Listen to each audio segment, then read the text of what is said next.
Miriam Watson sat by her living room window, her sharp eyes scanning the quiet suburban street.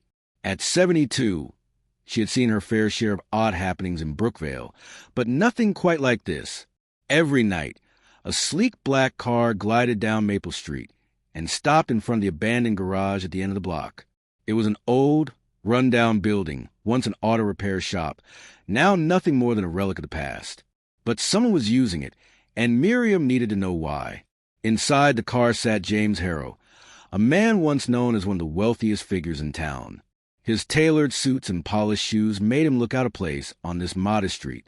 But it wasn't just James that caught Miriam's attention. It was the little girl sitting beside him. The girl couldn't have been older than 8, her curly dark hair tied neatly, her bright yellow dress standing out against the gloom of the night. She never spoke, never smiled. James would step out first, glance around the street, as if making sure no one was watching, and then open the car door for her. They would walk briskly into the garage, and the heavy metal door would shut behind them. Miriam had been watching this for weeks. Every morning, just before dawn, they would leave just as quietly as they had arrived.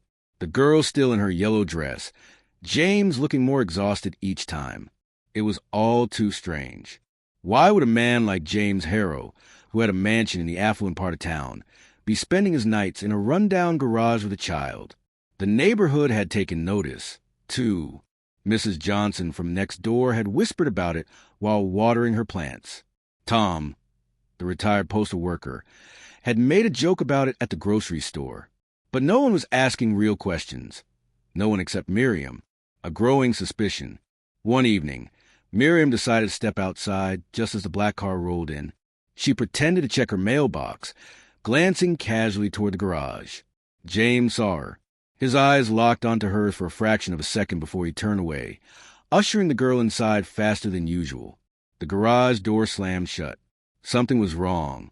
Miriam could feel it in her bones. That wasn't just a father and daughter living in tough times. There was fear in James's movements. The girl's eyes were filled with something heavier than childhood innocence.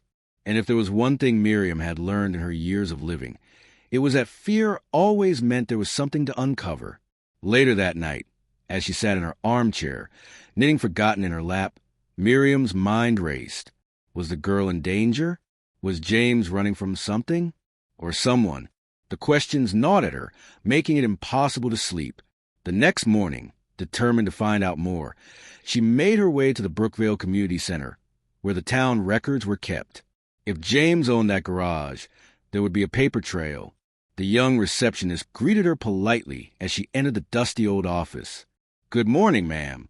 Can I help you with something?" "Yes, dear," Miriam replied with a warm smile.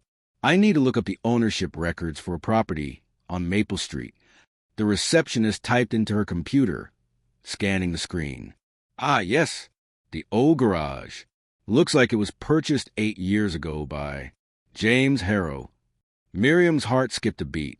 And before that, the receptionist squinted at the screen. It was an auto repair shop owned by a man named Victor Morales, but the business shut down after he disappeared. Miriam's fingers tightened around the strap of her purse. Disappeared? The receptionist nodded. Yeah, it was a big story at the time. He was deep in debt, and then one day, he just vanished. The case was never solved. Miriam thanked the receptionist and left the building, her mind swirling with new questions. Was the girl connected to Victor Morales? And if James had bought the garage after Victor vanished, what was his role in all of this? A chance to act. That night, Miriam stayed up later than usual, waiting. When James's car finally appeared, she made her move. She stepped onto her porch as the car slowed to a stop. James saw her again, and this time he didn't look away. He looked tired, worn down by something far bigger than a mere financial downfall. Before he could get out, Miriam started walking toward him. "Mr. Harow," she called as she approached. James stiffened, but didn't move away. "Mrs. Watson," he greeted cautiously. Miriam lowered her voice, looking toward the garage.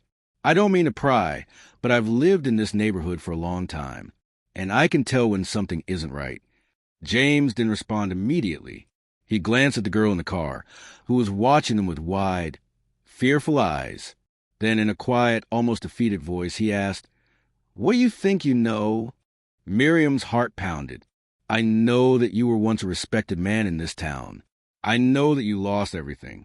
And I know that you're hiding something. But most importantly, I know that little girl is scared." James clenched his jaw. For a long moment, he said nothing. Then, in a whisper, he replied, "You don't know the half of it." He opened the car door and gestured for Miriam to step inside. "If you want answers," he said, "you'd better come in. But once you do, there's no turning back." Miriam hesitated. Every instinct told her she was about to walk into something far bigger than herself. But another instinct, the one that had kept her watching for weeks, told her she couldn't walk away now. Taking a deep breath, she stepped into the car.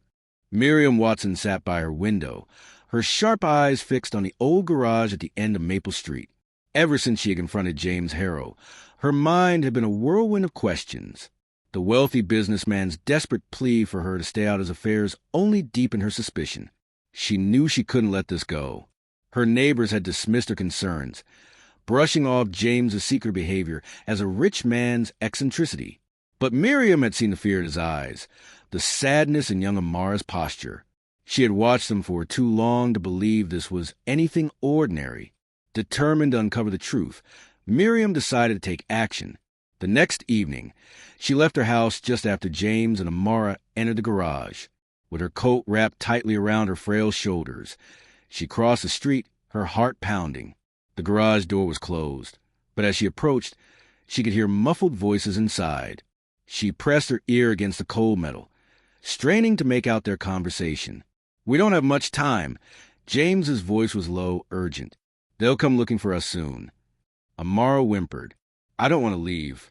This is our home now." Miriam's heart ached at the little girl's words. What was James running from? Who were they? Just as she was about to knock on the door, a noise from behind made her jump. A sleek black car was approaching slowly, its headlights off. Miriam ducked behind a nearby hedge, holding her breath. The car came to a stop in front of the garage, and a tall man in a long coat stepped out. James must have heard the car, because the garage door creaked open slightly. The man strode toward him, his voice sharp. "You know why I'm here, James. There's no more running." James's shoulders stiffened. "She's just a child. Leave her out of this." Miriam's blood ran cold. Who was this man? And what did he want with Amara? The man's voice dropped to a dangerous whisper. "You owe us, Harow. If you don't settle your debts, there will be consequences." Miriam could see James's fist clench. "I just need more time." "Time is running out," the man snapped. "By the end of the week. Or else." Without another word, he turned on his heel and got back into his car. The engine growled life, and the vehicle sped away into the night. Miriam stood frozen in place, her mind racing. James was in deep trouble, and whatever was happening, Amara was caught in the middle of it. She had no idea what kind of danger they were in, but one thing was clear. She couldn't ignore this any longer. As James shut the garage door, Miriam knew what she had to do. If no one else was going to help, then she would take matters into her own hands. Little did she know that her quest for the truth would soon lead her into the most dangerous situation she had ever faced. Miriam Watson couldn't shake the weight of what she had witnessed. The late-night encounter, the menacing stranger, and James's obvious distress confirmed her worst fears. He and Amara were in danger. But from whom? And why? She had spent the morning sipping tea by her window, watching the garage, waiting for something, anything, that might give her more answers. James and Amara hadn't emerged yet, and that worried her. Were they planning to leave, or were they too afraid to step outside? Determined, Miriam decided she couldn't sit idly by any longer. She grabbed her coat and set out down the street, heading toward the one place she hoped might give her some insight, the Brookvale Public Records Office. Digging into the past. The records office was a small, outdated building on the town's main street. Miriam had been there before, years ago, when she and her late husband had looked up property records for their home. She knew the kind of information that could be found if one knew where to look. A young woman with glasses sat behind the front desk, glancing up as Miriam entered. "Good morning, ma'am." Can I help you with something? Miriam gave her best friendly smile. Yes, dear. I'd like to look up some information on a James Harow. I believe he owned property here. The woman nodded and started typing into her computer. Ah, yes. James Harow, big real estate investor. Used to own a mansion in the affluent part of town. Looks like he also purchased a few commercial properties. Miriam leaned in. Anything about a garage? The woman frowned as she scanned the screen. Yes, actually. He bought an old auto repair garage on Maple Street about 8 years ago. Miriam's heart skipped a beat. Does it say why? No, but there's a foreclosure notice on his mansion from 2 years ago. Looks like he lost everything. Miriam sat back in her chair, stunned. James had been a millionaire, a man with influence and power, but now he was living in an abandoned garage with a child. What had gone so wrong? She took down the details and thanked the woman before heading out. As she walked home, she felt a mix of pity and confusion. If James had lost everything, was Amara really his daughter? Or was she someone he was protecting? A dangerous encounter. That evening, Miriam decided to take a more direct approach. She would confront James again, but this time, she wouldn't let him push her away. As darkness settled over Brookvale, Miriam wrapped herself in a thick coat and made her way to the garage. She knocked on the door firmly. It took a few moments, but the door creaked open just enough for James to peer out. His face was lined with exhaustion, and his eyes widened slightly when he saw Miriam. I told you to stay out of this, he said, his voice low but urgent. Miriam stood her ground. James, I know you lost everything. I know that garage isn't just some hiding place. It's the only home you have left. But I also know that man who came the other night wasn't just any visitor. You're in trouble, aren't you? James exhaled, rubbing a hand over his face. You have no idea, Mrs. Watson. Then tell me, Miriam urged. Because I can't stand by while a child is in danger. James hesitated. Finally, he sighed and stepped back, opening the door just enough for her to enter. The inside of the garage was cold and sparsely furnished. A makeshift bed in the corner, a small space heater, and a few boxes scattered around. In the dim light, Miriam spotted Amara curled up under a blanket, watching her with wary eyes. James gestured for Miriam to sit. You really want to know the truth? He asked, his voice heavy. Miriam nodded. I do. James took a deep breath. Amara isn't my daughter. She's my goddaughter. Her father was my best friend, a man named Victor Morales. Victor was a businessman too, but he made the wrong enemies. He owed money to dangerous people. When he realized he couldn't pay them back, he feared for his life and for Amara's. He begged me to take her to keep her safe. Miriam's breath hitched. What happened to him? James looked away, pain flashing across his features. He disappeared. The police never found him. I knew it was only a matter of time before those men came looking for Amara, so I took her and ran. Miriam's hands clenched into fists. That man in the car, he was one of them, wasn't he? James nodded grimly. They've been hunting us ever since. A plan to escape. Miriam sat in stunned silence. This wasn't just about financial troubles. This was life or death. James and Amara were in real danger, and she had been right to be concerned. So what do you plan to do? She asked. James's jaw tightened. We have to leave. Soon. I've been working on getting fake identities. But it takes time. If they find us before we're ready, he trailed off, his meaning clear. Miriam felt a surge of determination.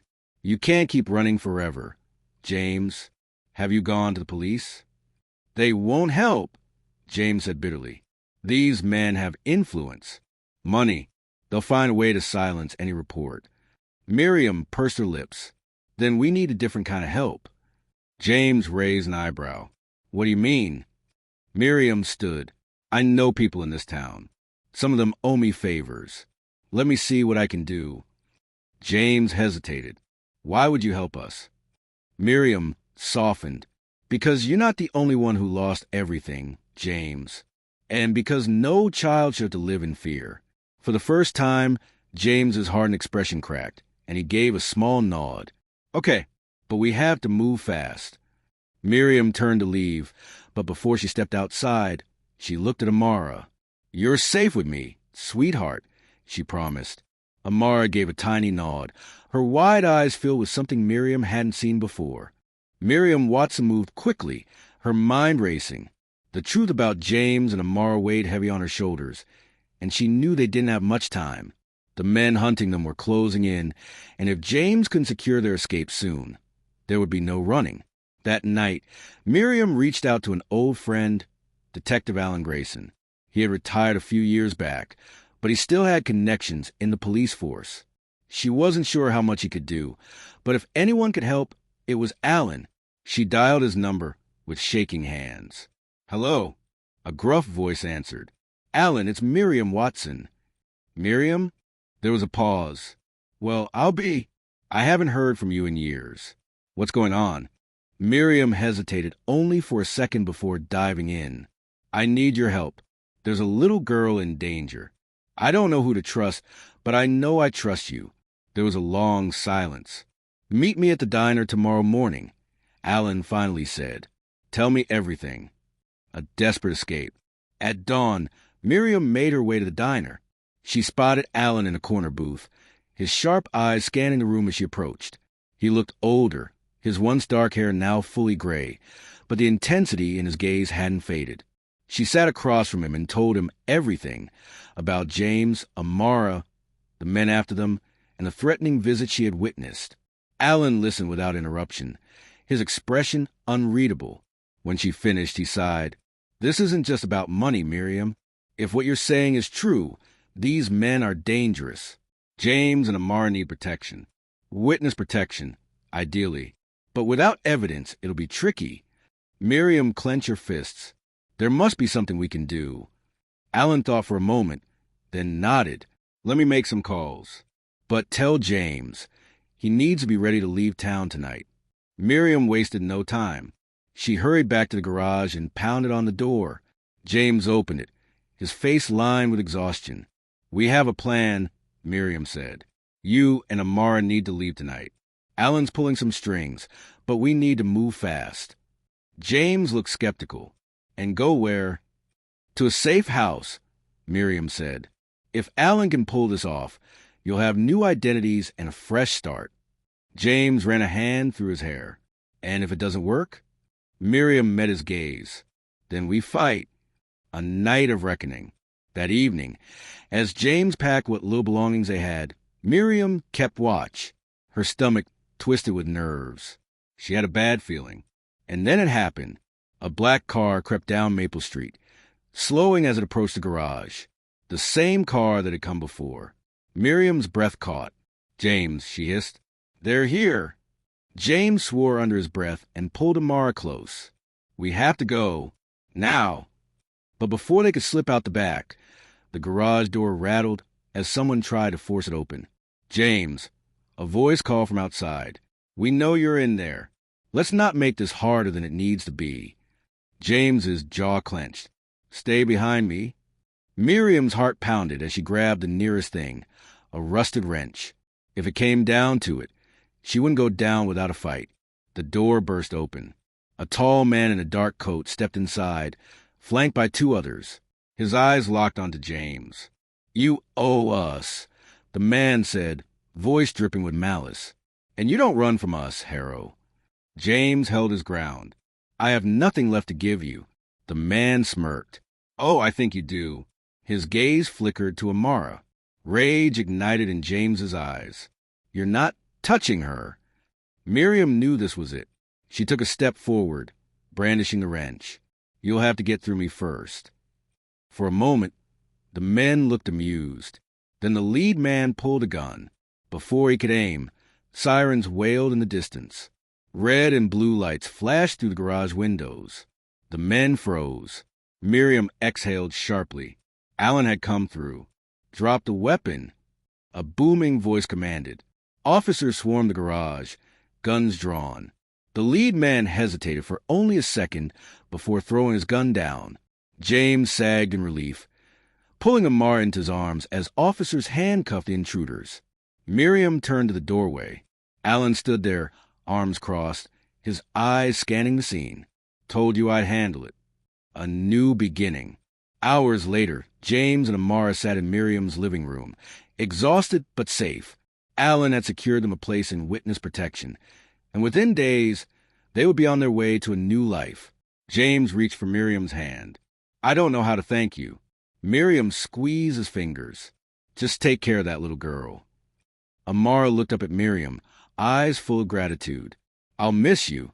Miriam's throat tightened. "You'll do great, sweetheart. You both will."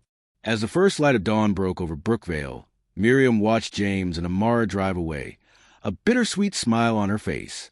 The mystery was over. But for James and Amara, a new story was just beginning. And for the first time in a long time, Miriam felt at peace.